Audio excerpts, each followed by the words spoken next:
Derek? Derek, yes. I have a nephew named Derek. Is he a good boy? He's very good, and he speaks Portuguese. That's a better boy than me.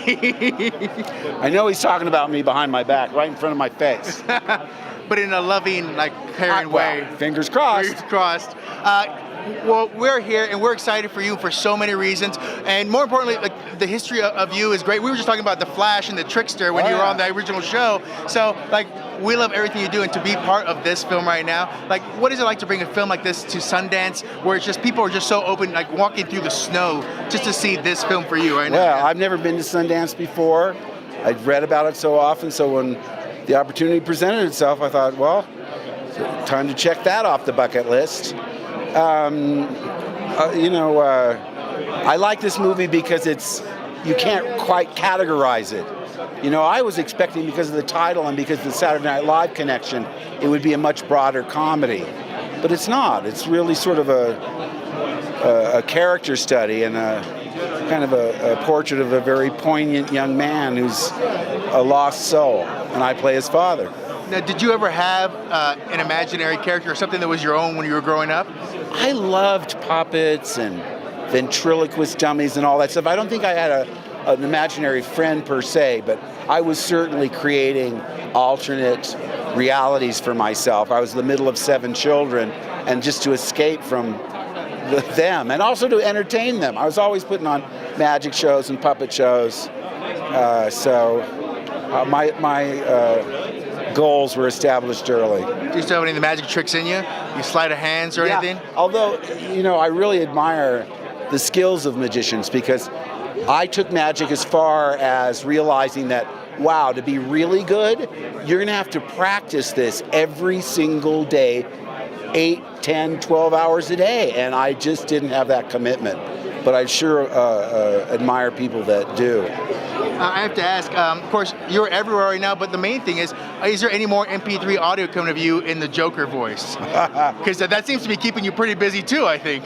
Well, I've only done 3, which shows you the impact, because you're asking about it. We'll wait and see. I felt a moral obligation to do the John Lewis tweet, but who knows? Maybe I'll ask for requests. Send in your request quotes. Your request quotes, I think so too. And like a DJ will dedicate a record. That's the way I'll do the next one. This one's for you, Carlton. Exactly. Did you ever want to do that? Like, did you ever want to be a DJ or anything along those lines? Yeah, of course. I loved radio, and I loved putting on my own. I would, pretend I had a talk show and interview my sisters and the people in the neighborhood.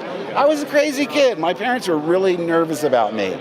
I'd be working for weeks, and my mom would say things like, "Yes, honey, that's a very good Elmer Fudd impression, but imitating Elmer Fudd is not going to help you in your career."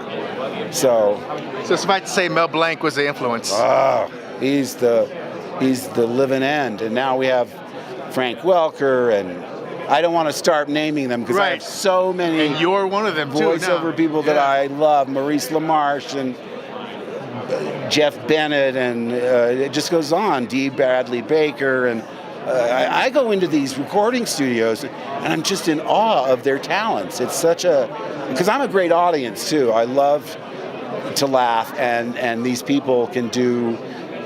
They can do it all. And I only mention men. There's also, Tress MacNeille and Candy Milo and Tara Strong. I mean, there's wonderful Gray Delisle, on and on and on and on. And I have the greatest respect for those actors. People think for some reason that because they're just doing cartoon voices, they don't get the respect that other actors get. They say, oh, it's a cartoon voice. No, these are really good actors. For sure. We're iHeartMedia, so is there any music you listen to per project that gets you in the mood? Is that something you use to get into character? Music? Yeah, sure. I mean, I did a show on Broadway where I was playing a dance instructor. So everything about his life was music in his head. I mean, that can be a really good mood setter. Definitely. All right, thank you, sir. And The Last Jedi is the next train coming down, right? That's right. It'll be here before you know it. You love the name?